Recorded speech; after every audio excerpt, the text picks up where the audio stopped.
We absolutely lack on a national scale. We lack a policy or strategy or an action plan of how we can become even better at both attracting, but also getting internationals when they arrive in Denmark to actually feel that they're more part of society and feel more a sense of belonging. Of course, has doubled within the last 10 years, and now it's 1 in 8 employee in Denmark is actually an international, and it's increasing every year. So what we do is trying to make it easier for the companies to find a way into hiring internationals country or the place you live, to come to a different country and settle in and have a new life. And that is a life-changing experience, even though it's only a couple of years, or it could also be for a lifetime that you actually settle in for life.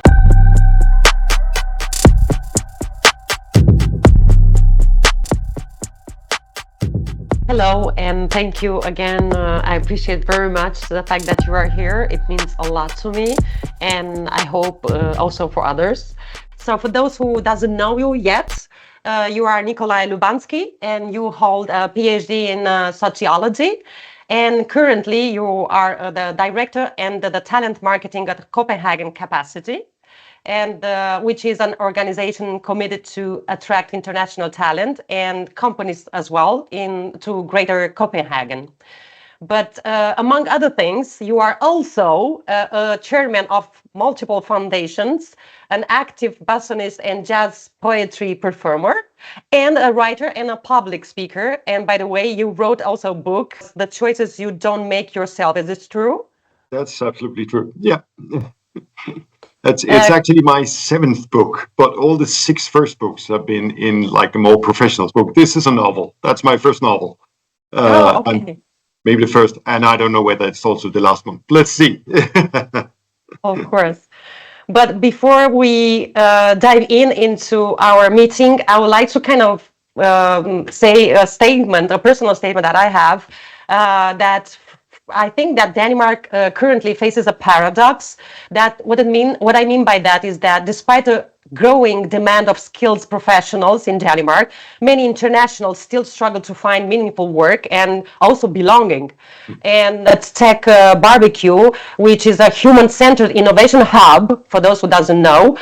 You spoke about a national strategy on international labor to truly integrate global talent into Denmark future. Is it true? That's absolutely true. Yeah, I think we absolutely lack on a national scale. We lack a policy or strategy or an action plan of how we can become even better at both attracting, but also getting internationals when they arrive in Denmark to actually feel that they're more part of society and feel more a sense of belonging, as you said before. Yeah, definitely. And how would you describe what you do at Copenhagen Capacity, and beyond the strategy and numbers? What does that work feel like on a human level, knowing that you are helping international talents and companies find their place and purpose in Denmark?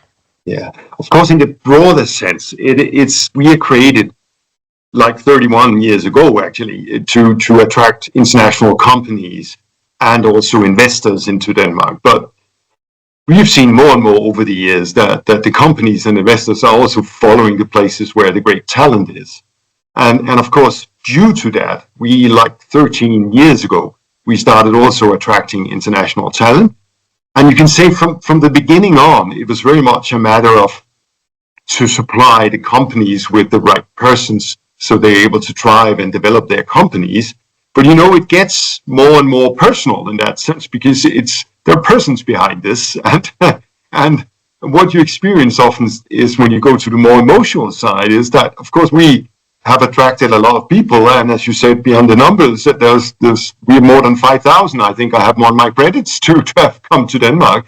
But when you then meet the people, somebody tells you once in a while, it was actually a life-changing moment that you assisted in me in finding this job. And it's been, of course, ups and downs, but I'm very happy for that. And of course, when you meet people in that sense, we're dealing with more than labor, or we're dealing with more than companies. We are dealing with people's lives. And that's, of course, also why I feel this heartfelt interest and passion around this is, of course, this is something that matters a lot, that you're actually leaving your home country or the place you live to come to a different country and settle in and have a new life. And that is a life-changing experience, even though it's only a couple of years, or it could also be for a lifetime that you actually settle in for life. So in that sense, of course, it's much more, as you said, much more than numbers, much more than national policies. It's a people game. Definitely.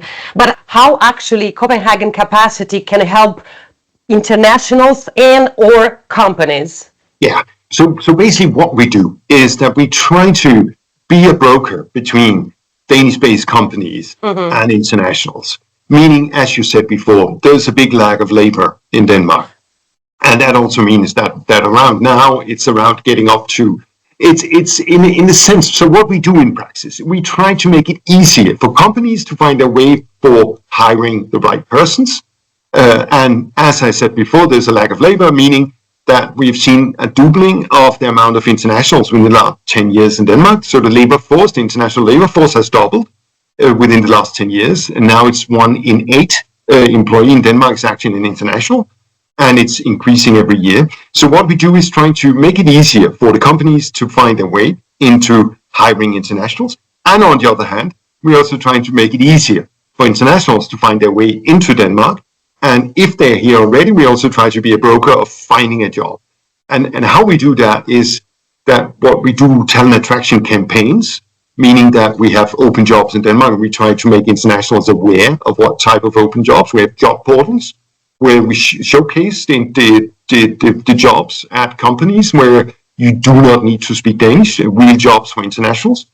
And then what we do is especially highlight that out in the world, make more awareness of the amount of open jobs there are of internationals in Denmark. And then we try to make it easy for them for internationals to sign up and then be acquainted with the jobs, but also sometimes we source them directly. So we assist the companies in making a long or short list of 10 to 20 of the best international candidates in our database. And then we simply reach out to people and ask, are you interested in this type of job? And besides that, we also do career fairs, meaning that we have companies, and if there are internationals in Denmark, we invite them in for job fairs where we have like 10 or 20 companies present, and they're looking for specific competencies. And then we find the internationals who have these type of competences, and then we match them basically and have one-to-one talks, often between the companies and the talent. So it becomes down to being very practical of being a broker, finding companies, making it easier for companies to find the people they need, and making it easier on the other side for the internationals to find the right company for them. Definitely. Can you please create a future scenario that actually provides to others so that, again, they don't really know or never heard about Copenhagen Capacity? And first of all, as an individual, what they have to do, they have to subscribe to a portal. Yeah. And in the case of the company itself, what exactly they should do? Yeah, basically, as you said before, what we do, we ask companies, we have a company newsletter. That's the easiest way for them to. So companies can sign up for our newsletter. Is it for free? That is for free. Yeah. So that the inscription as well is for free, or simply, yeah. So they sign up basically for getting news about what type of activities we do. So what they can do is basically just sign up for our newsletter, because then they know what type of career events we're doing. They also know what type of campaigns is going on, and then they can sign up for being part of these activities. And as you said, most of them are for free. Sometimes we also have to charge something because there's a lot of work dived into that, and we haven't. Like what, Nikolaj? Sorry. That could be, for instance, when we do our big, I think we'll come back to talk about that, our big international talent conference. Yeah, all of that is a big setup with a lot of resources invested into that. So Copenhagen Capacity is a non-for-profit company, but even though our business foundation is not a company, it's a business foundation, but sometimes, of course, the events become that big. We use a lot of efforts. And, of course, the money for covering that type of resources have to come from somewhere. We try to fundraise with EU funds and all types of other funds.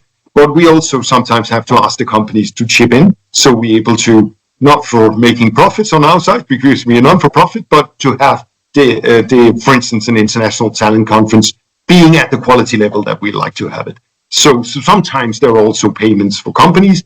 Or if we source specifically candidates for companies, companies can also pay for having that a short list of right competencies. Extra services beyond exactly. Beyond like this. So, but the basics of being part of what we do is for free. That means that companies can actually know and then be part of some of our activities. On the side of the talent, it's basically the same. They can sign up for the database. Okay. So if they sign on the up Copenhagen Capacity, right? Yes. So you can just go into to copcap.com. That's our website. Yeah. Look for the talent sites, and then you can simply sign up. So the easiest part, and we also have like an info newsletter for internationals. So just if you sign up there, then you are into all the activities we do. So we try to make it very easy to find our. That's really, really, really great. Really, absolutely. When a person subscribes to the database, then what happens? Then they're told either that now we have open jobs in this or that sense. Sometimes it's more general. You can see, okay, now we are opening this campaign within this specific area. That might be a campaign where we only have jobs within engineering, for instance. Mm-hmm. So if they're engineer, they will be reached out to and said, now there's actually open jobs specifically focusing on engineering. So look at these type of jobs. Sometimes we also we actually reach out to single individuals in the database saying your profile looks perfectly well for this type of open job. So could you be interested in actually applying for this specific job within the database? So sometimes it's very directly that we simply reach out to people and say, okay, we have reached out to 20 with specific profiles that looks right for this job. Are you interested in actually that can we allow ourselves to take your profile and put it in front of a company? And they might hire. So sometimes it's very concrete. Sometimes it's more an invitation to be part of a online or a webinar or a career event. Nice. So we try to be very, you can say, down to praxis, down to earth, that it should be very easy for the threshold for getting into our activities should be very low. So that means it's easy to find info. It's easy to be part of our activities. And what we do normally is that we always have sign-up pages. So if we have a career event, you can simply sign up over a career an event page, and that means it's very easy. So these career events are for free for individuals or / companies, or they have to pay something else? So sometimes the companies have to pay something. Sometimes we've found funds in a private foundation or EU foundations or something to support what we do. But sometimes we ask the companies to chip in. We haven't asked the talent to pay anything because we think on the side of the talent, it should be easy for them and accessible for all. So we haven't charged from the side of the talent. I'm just curious. Just popped into my head this question: is it the HR behind these selections, or is the algorithm? I'm just curious. No, it's actually often both. So often we use algorithms for making the first overview of what potential candidates, because our database is reaching up to be, we have like two databases. We have a database of contacts, and that's actually up to 200,000 contacts in that database. And then we have a more, you can say, elaborated database of around 30 to 35,000 people, where we have more info on them. So of course, with this amount of people, we need assistance for cutting it down to manageable numbers. So we use the algorithms for finding which are the 100 best candidates that fits the things in the job ad that the companies are looking for. So the first, you can say, selection is done more with algorithms saying, okay, go and search for these or that, and then find the best profiles in our database. And then we take it down, and then it becomes more handheld. And then we look at the profiles and start diving a bit more into, is there a perfect match with the company's needs here? So the final result will be definitely through the hands of a human, not... Exactly. The final steps, if we are cutting it down to showing the company 10 best candidates or something, then we take the last process with a person that looks at, is this profile right? And do I look at this and that? But of course, we expect, Mirella, to when you say a future perspective, we expect to be using AI more and more Of in this course, process. absolutely. I'm sorry for So the others, but I'm so very much into AI, yeah, yeah, not to create a revolution, but it is already kind of in that sense. But again, to make it short and understandable for everyone, I hope, yeah, it's about common sense, personal mm, common sense, and more than that, because yeah, there are so many things to add here about AI. It's yeah. definitely, But of course, on this side here, it's a use assistance to us in the sense it's an adjunct. Yeah, it's exactly, and it's also to some extent democratic in the sense that sometimes you overview a profile because they do not necessarily have precisely the right education, not the right exactly. Yeah. education, but the education that the company is setting out. But then you can actually also use the AI to say, okay, but on these 5 other parameters, it actually fits even better. So even though that the person don't have specifically that type of engineering that the company is replacing, they might be actually having other competences that would gain something for the company there. And Mm-hmm. in that sense, of course, it can also give us the potential of finding candidates that could be potentially even better fit, but do not necessarily have all the requirements that a company are looking for. So of course, that's the way and the development of the models that we're using. To ask you something else. Is it only high profiles that you are looking at Copenhagen Capacity, or also other coding poor people, they might also have a chance? I can say 4 different types Okay. of professionals, internationals in that sense. As you said, we started off with Mm-hmm. the highly skilled labor, and the reason Mm-hmm. for that is that when we attract companies, we also very much focusing on, are they creating additional value, so to say. So when we attract a company to Denmark, we focus on how do they fit in, and are they actually a contribution to the development of the So society we and talk business? about values as well, not as a Exactly. person We will talk. individual, but Yeah, not only as a professional background. Am I yeah, right? yeah. So we are looking into this person. Will that person also create additional value, also creating even more jobs? And you can say by being a highly professional, you often place yourself in positions that actually creates more jobs around you, so to say. That's the same with the companies. If you attract a company, we focus on 3 areas. We focus on life science, we focus on IT tech, and we focus on green transition. And Okay. within all these 3 areas is areas where Denmark would actually like to punch about its weight, so to say. So Mm-hmm. of course, we focus on companies that can contribute to developing these strongholds within Denmark. It's a bit of the same within the side of the talent. And that's why we started off by focusing on the highly skilled. That's the engineers, the developers, you can say the life science professionals and so on. But we also saw that within the industrial sector, there was actually not highly, but more, you can say, skilled workers, a need for process operators within, which is actually not a long education necessarily, but a highly skilled, but a more professional focused skill. So we've also looked into skilled labor in that sense. Then we Mm-hmm. have been, and we're focusing also now on healthcare professionals because Oh, that wow. is Mm-hmm. that is a big lag when we look I ahead, agree. Yeah. and it is a big shortage, which with especially within the municipalities and their Can you uh, give me some healthcare. example of certain types of positions, Yeah, jobs, or whatever? it is very much within you could it's this they're called health workers within the municipalities. Those who actually comes in people homes and assist the Mm-hmm. elderly, for instance, Mm-hmm. with their daily lives and support them in that.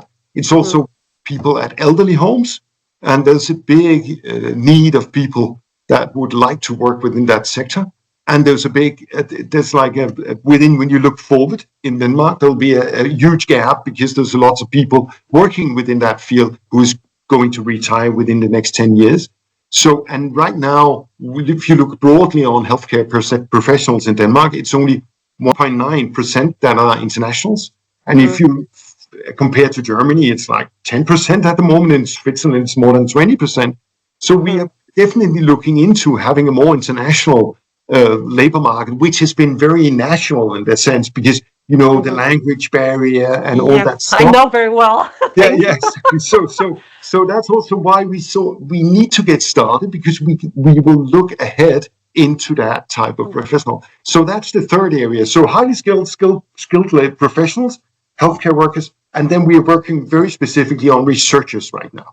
We have a Can you huge. give me some examples of what type of jobs you are searching for, just for those who actually they might be interested in, so they can reach out Yeah, to you? yeah, Or exactly. I can, if I take all of the four areas. So one of them is typically with, if you go to IT tech in the highly skilled, it is often programmers of different kinds of software developers, UX professionals, back-end programmers, and so on. So that's the type of highly skilled. It can also be an engineer working all types of engineering. It can be a medical writer within the life science. So that's examples of life science professionals. It can also be the more business profiles that works within life science.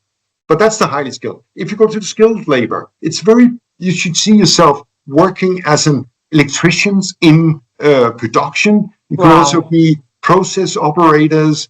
So all types of skilled professionals that fit into industry is also a huge lack in Denmark. And if you go forward, it will just increase. So all types of skilled workers, both with a background as I said, operators within, can also be machine workers.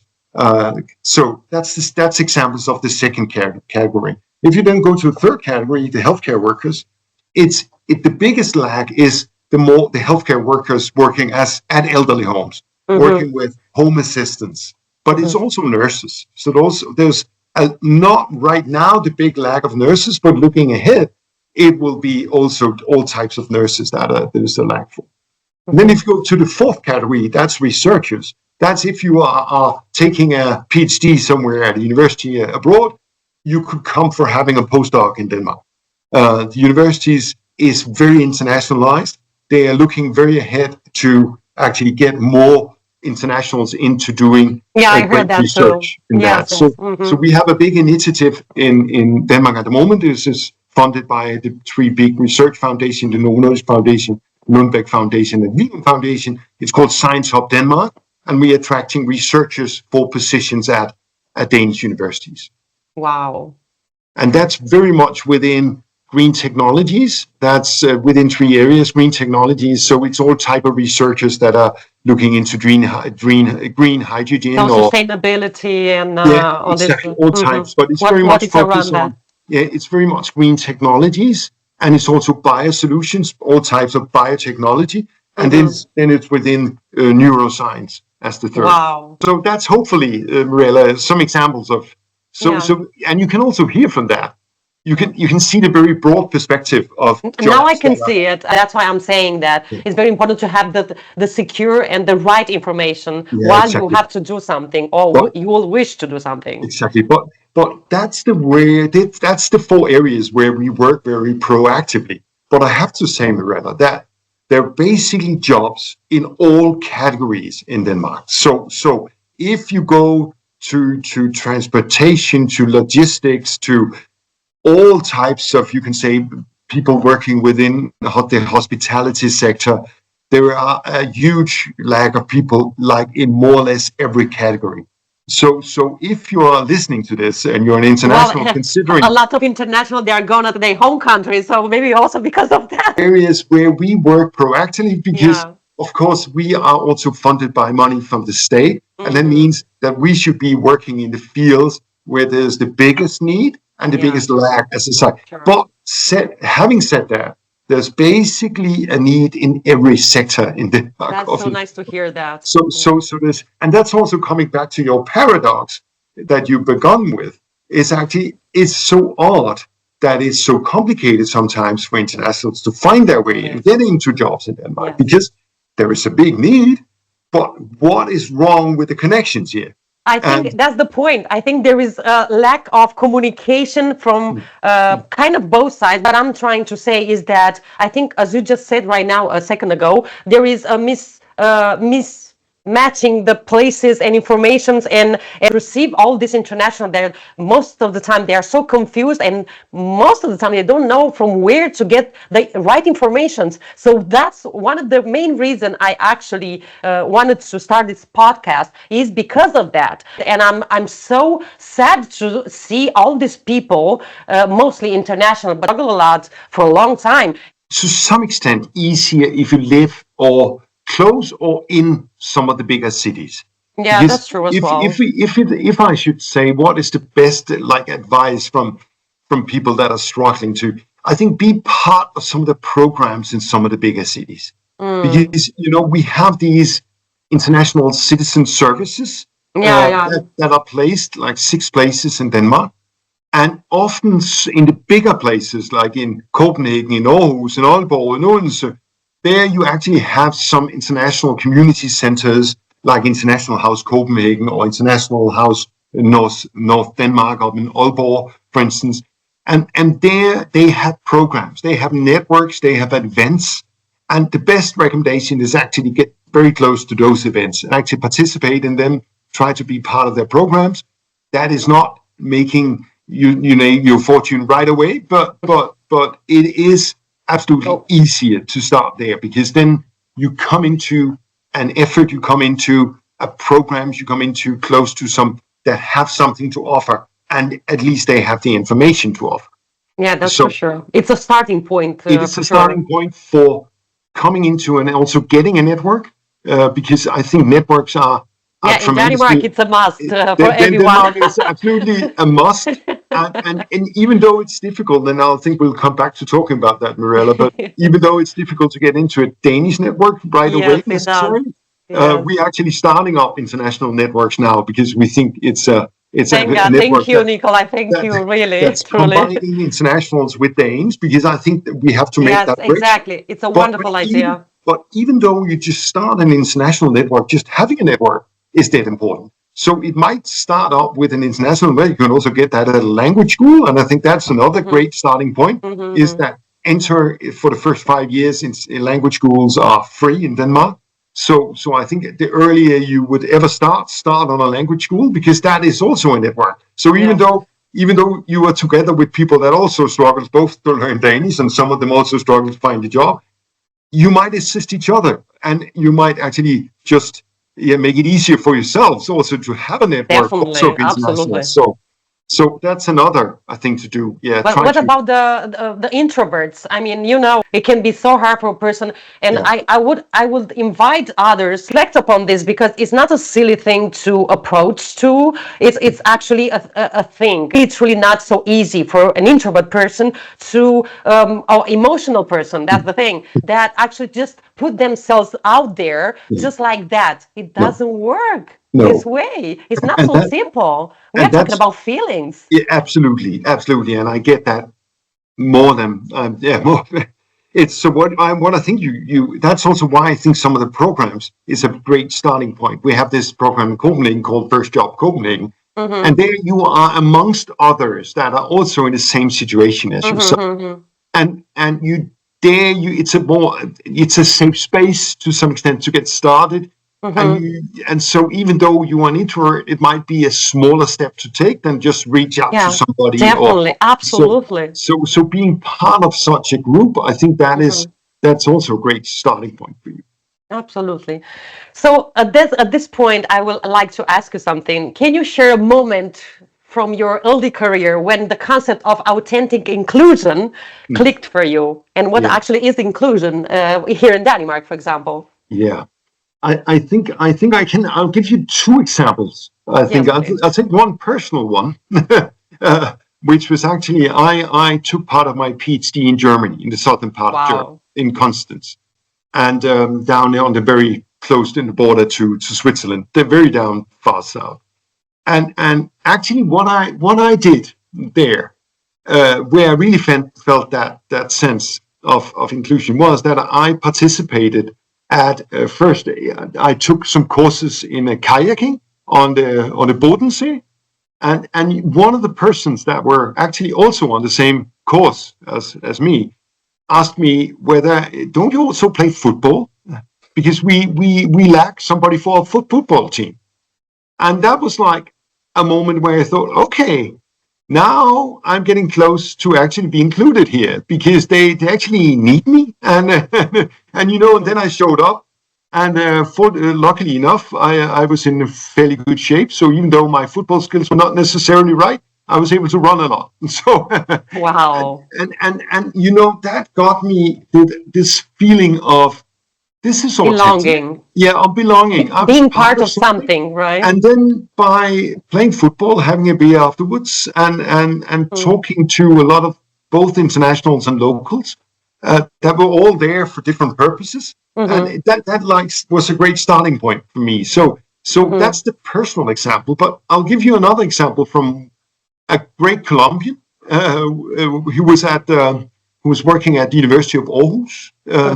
And I asked him what was his recommendations for others if they should actually get into Danish society. And he gave me 3 advices. Try the best, and I gave me 3 advices, but they were meant for other internationals. Get a job, just some kind of job, because that's where the Danes are. They all work. They like to work. True. So you need to get a job. You need to learn a little of the language, was his second advice. Start the language training, even though you might not crack the code or you don't live in a bubble. You understand a little and you show the appreciation of that you are trying the effort to learn a very complicated language. So that was his second advice. Besides having a job, try to learn a little of the language, not to live in a bubble. And then the third advice was to join the clubs. Oh my God, Denmark is full of join the club here, the community here, there. Exactly. There's this humoristic saying that if there are more 2 Danes together, they build an association. Yeah, and that's basically where the Danes are after work. So and that's also so everybody goes home after work. And look into their families or something, but then they go back to the clubs, or they go from job to the clubs and do sports, badminton, tennis, whatever, basketball, softball, whatever. And if you are to meet the Danes, you should join the clubs. And the thing is, there's also clubs in Denmark are not exclusive in the same place. Then it's not like you go to a country club that cost you a fortune. Actually, you could go into a sailing club, and it might cost you 1,000 crowns for a year to be a member there. But then you actually have the access to boats. You can just be part of sailing boats, and the club has bought all these boats, so you don't have to buy a boat yourself. So it's very accessible in that sense. And if you're in a boat in a cockpit sailing together with a lot of people, then you have the time to talk, and then you talk beyond that, and then you will actually get to learn people on a different level, and you both feel included because you're part of that club. You were part of a group that eats the dinner afterwards or something, but they might also be starting talking about jobs and okay, true. I confirm that. I confirm. Yeah. So very true. So I think these 2 examples, I felt that was very authentic for me to be included, in a sense, my example from Constance down in southern Germany. But I think this Colombian in Aarhus, he put it just so precisely out there with these 3 advices. Get a job, just some type of job, so you can get started in Denmark, learn a little of the language, and join the clubs. Wow, really wonderful. So how exactly does someone feel seen in Denmark from your personal perspective outside this formal job, or the type of job that you're doing? I think, of course, you would like to not be ignored. So seen in this sense is that what we try to do on very many levels is, on the national level, we try to influence so internationals are seen with the importance that they have, both on a community level, in the sense that internationals are contributing tremendously to the Danish development.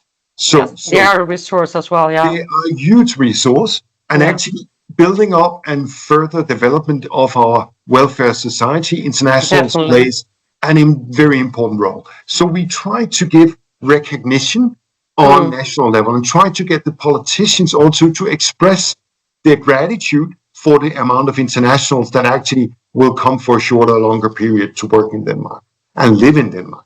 And that has been a struggle politically for a while, because, it's so much easier to build on populistic policies, on being xenophobic or something like that. So on that level, we try to get, on the highest level, influence the government to be recognizing the importance of international Denmark. So that's one type of being seen. Then we try to do programs where people feel in a practical way. It's in a more practical way, saying, it's great that you have signed up for our database. We try to do it individual, so you are seen as a profile, not just a dead meat in a database.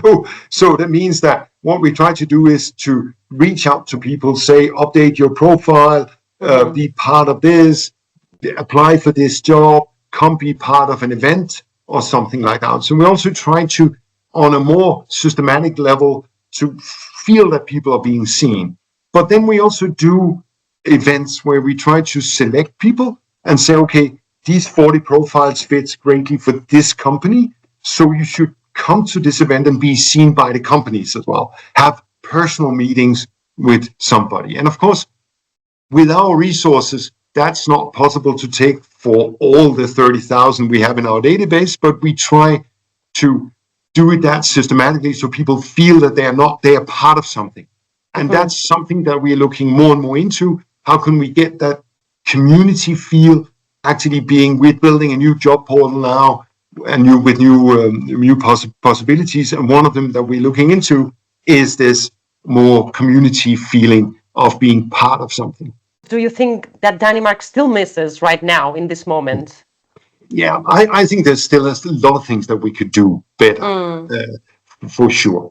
As I said before, I think it would be great that the government, the Danish government, would actually recognize even more the importance of internationals. And then I would love to do it. Something I've been working on for a long time. It's difficult to fundraise, but I would love to actually make an event. We have the International Talent Conference, but I also like to have an event where we celebrate internationals that have come to Denmark. So making a more formal, you can say, celebration event, the peak of the iceberg, because how we cannot recognize everybody's contribution. Yeah, absolutely, of course we not. could try to make it visible that what is this type of contribution that is. So we also miss, I think, a type of event like that. And then we miss more entry points. I think entry points in the sense that, how can you actually start if you're an international? Can it be easier for you to be acquainted with companies? Could you find more entry-level positions? Could the companies be having events where they could open their doors? That's what we try to do. But could we do even more of that, so you could actually see, okay, you are this type of engineer. Could you be part of an event at some of the engineering companies? Or so I think that we could still be better at making these anchors and making it easier for people to get anchors in Denmark of different kinds, opening the doors for the leisure work, the clubs, as I said before. So I think that it's also to find a way into society, so on. And then, of course, I think it'll be great to have even more, you can say, places where internationals and Danes could meet easily. And that's why I'm coming back to the sports clubs and others, because right today, I think it's the first day of the DHL run in the center of Copenhagen and other cities, where companies come together and run 5 kilometers together and make an event out of that. I think that's an example of what type of you can actually do, because there you're together for doing something with other people, but that's very connected to people that have a job already. Yeah. So could we make more of? We have this International Citizen Days in Copenhagen, for instance. We are trying to get that out as working all around Denmark. So I think these type of places where you do something together and meet across Danes and internationals, that could be tremendous if we can do more of that. At the International Talent Conference that you have had, you were invited, you brought students and companies face to face. How did that event illuminate the emotional side of integration? I think that's the sense of having 250 to 300 internationals meeting companies that are, I think we had 16 or 18 companies last time that actually were interested in talking to these internationals. I think just having this, you can say this meeting point is so important because the internationals, we've screened them so they know that their profiles are right for the companies. That means just by being part of the event already made them seen to some extent that there were companies specifically looking for them and their profile matched. I think just that was meaningful in the sense that you emotionally would feel, okay, there's something in it for me. Exactly, I agree. And from the company side, having that we do this effort of actually saying, you will not just meet coincidental people. It's people that which have profiles that fits what you're looking for. Definitely, so there's no there's no profile that is not right for you. It's of course a matter of whether there's a perfect fit or you have the right open jobs at that time. But I think also the companies felt that they were seen in the sense that we did the effort of only getting them to meet candidates with the right profile. So I have a question regarding this part. Stay with me, please. Yeah. What emotional tools beyond mentoring would strengthen job matching and social connection for international then? Yeah, I think that feeling, and we talked a little bit about it before, feeling that you're part of a community. I think that is also emotionally super important. That you are part. That's why we are doing this. We call it the Young Professionals in Denmark for international master students in Denmark, that we get them together and they are part of being YPDs, that we call Young Professionals in Denmark. That means that they are being part of something. They are on a process of finding the right entry point and starting point after their studies in Denmark. So emotionally, that you are actually feeling part of something. That might be a community. That might be that you are selected groups that are put in front of a company. That might be that you are invited in for a specific event, like a part of International Citizen Days or yeah, I heard about that in Copenhagen. Yeah. And we are trying to make these, we are trying to build whole of September as a welcoming month to Denmark. So last year, I think we had 272 events happening all over Denmark of welcoming kind. Nice. So we try to make that also to make the effort of seeing that we're trying to do something to bridge the gap of you getting into society, both job-wise, but also personally. So I think being part of a community and being seen in the sense that you're invited for something. I think these you can say very personal and also to some extent common sense emotional tools, but I think they are that important in this sense. It is indeed. So, for example, what stories or feedback from someone have stayed with you, or moments that revealed emotional truth about reinvention abroad from something, situation, or someone, individual, whatever? Yeah, I think I have a lot due to having worked with this for a lot, but I think just to give you an odd example is that it actually, we were doing a program with a lot of international, and then we brought in an American lady who had looked and actually literally searched, and she applied for 198 jobs before coming to the first conversation with the company. Oh my God, Seriously. And because she had a bit of, a profile that was not necessarily very easily fitting in, And now she had gotten herself a wonderful job, but she had to apply for 189 jobs before getting into the first job interview. And we brought that lady into a program for people internationals looking for a job in Denmark. What keeps me in this is, of course, the passion of what we do and meeting the people that actually have experienced and getting feedback from people that we have assisted somewhere in finding the right path. Yeah. And unfortunately, there's a lot of examples of that. But I keep in contact with people that were part of the first YPD program we did like 12 years ago. And some of them still comes back and said, that was a life-changing program you did there, because it made me find my way into Danish society. And of course, having this type of feedback, or just another example, I just was reached out by a former colleague that we also were an international grade from Romania. She is now with a great gaming company, and she reached out just for a network contact. She wanted to, Nikolaj, do you know somebody within that? And just that she still reached out to me in that sense and say, okay, we are still related. We are still actually in a great contact here. And that keeps me going. And then seeing the importance of what we do, also society-wise, also really keep me going.